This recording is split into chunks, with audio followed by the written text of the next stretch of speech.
अस्सलाम वालेकुम नाज़रीन, ज़ुनैर बट्स में खुश आमदीद। जब हम कोई सेटअप बनाते हैं, मुख्तलिफ़ केजेस लाते हैं, तो मेरा कहना ये है कि उसमें एक दो ऐसे छोटे केजेस भी ख़रीद लें। इनको हम मेडिकल केज भी कह सकते हैं। और इन केज का मकसद क्या होता है आपको मैं बताता हूँ। ऐसा होता है कि जब हम किसी वजह से हमारा कोई बर्ड्स बीमार हो जाता है, तो सबसे पहला ट्रीटमेंट जो होता है ना, वो ये होता है कि उस बर्ड्स को अपने शेड से अलग कर दो। जैसे पॉक्स की बीमारी है, दूसरी बीमारी है, ये वो बीमारी है जो एक से दूसरे को लगती है। जैसे बजरी में मोशन की बीमारी है, ये एक से दूसरे को लगती है। इससे पूरे शेड मुतासर हो जाते हैं।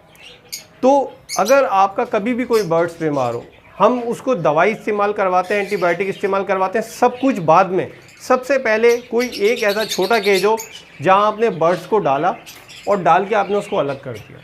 इससे फ़ायदा ये होगा कि आपका बर्ड्स जो है वो सेव हो जाएगा। इसी के साथ साथ ऐसा भी होता है कि कभी किसी को बर्ड्स की रिक्वायरमेंट होती है। जैसे कभी किसी को मेल की ज़रूरत होती है, कभी किसी को फ़ीमेल की ज़रूरत होती है। उसके बहुत सारे रीज़न होते हैं।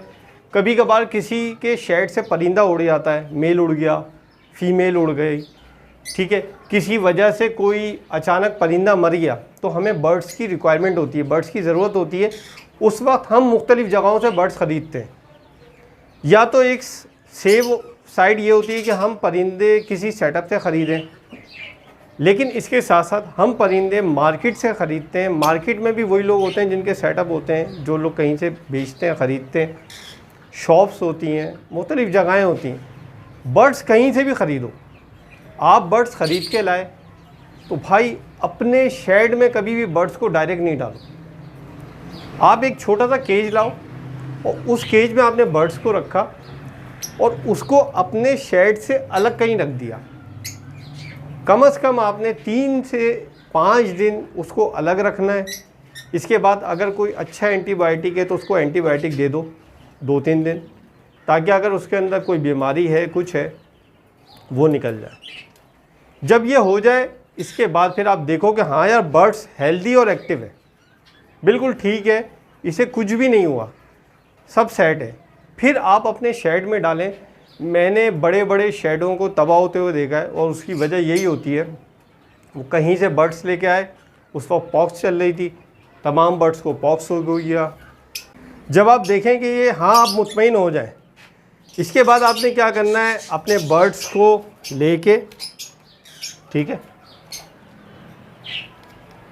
अपने बर्ड्स को ले लें और उसको अपने शेड में छोड़ दें, उससे पहले नहीं। वरना बहुत सारे लोगों के पूरा सेटअप ख़राब हो गया, और उसकी वजह यही हुई कि उन्होंने डायरेक्ट बर्ड्स छोड़ दिए। आप कभी भी बर्ड्स लें, उसको पहले कुछ दिन क्वारंटाइन करें। कुछ दिन क्वारंटाइन करने के बाद फिर आप अपने शेड में छोड़ेंगे तो इंशाल्लाह बर्ड्स बीमार नहीं होंगे। यही वजह होती है, लोग मार्केट से लेके आते हैं तो मार्केट में मुख्तलिफ़ बर्ड्स होते हैं, किसी और बर्ड्स की बीमारी किसी और पे लग के घर पे आ जाती है, और इस तरीके से पूरा शेड ख़राब हो जाता है। तो अपने बर्ड्स को बचाने के लिए अगर ये तरीका इख्तियार करेंगे तो इंशाल्लाह आपके बर्ड्स हेल्दी और एक्टिव रहेंगे। तो मेरा कहना ये है कि भाई, इसी तरह एक छोटी सी एक मालूमाती वीडियो थी। मैं ज़ुनैर बट्स को इसी तरह देखते रहें, लाइक करें, शेयर करें, और इंशाल्लाह फिर मिलेंगे किसी नेक्स्ट वीडियो।